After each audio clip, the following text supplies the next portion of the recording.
Yeah! Samo dragi Bog Satan zna. Inšallah, inšallah.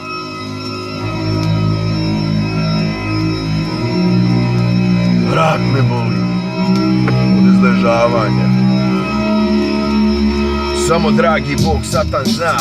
Aha, yeah. Evil mozak. Samo dragi Bog Satan zna. Yeah.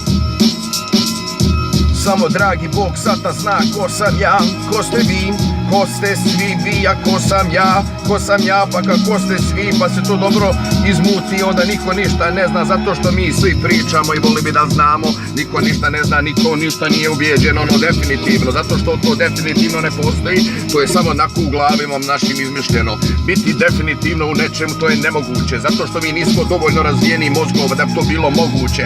Biti definitivno nije i uopšte prihvatljivo čovjeku jednom koji koliko toliko normalan. Biti definitivno nije ništa definitivno. Biti definitivno nije ništa definitivno. Šta je definitivno? Šta je point života? Šta je fino? Šta je ružno?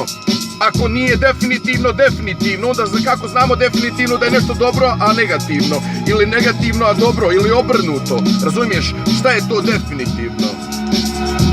Ima li tu neko pametno da mi objasni šta je definitivno? Da li sam ja sad nešto definitivno pametno, rekao sam ja definitivno puko. Mene to definitivno zanima, samo što mi to nikad nećemo definitivno saznati, zato što je to nemoguće i to je neprirodno. Znači, ako budemo definitivno, onda nismo definitivno. Ako je definitivno, onda opet nije definitivno. Znači da smo svi mi pukli da mi mislimo da nešto znamo. Do slušanja.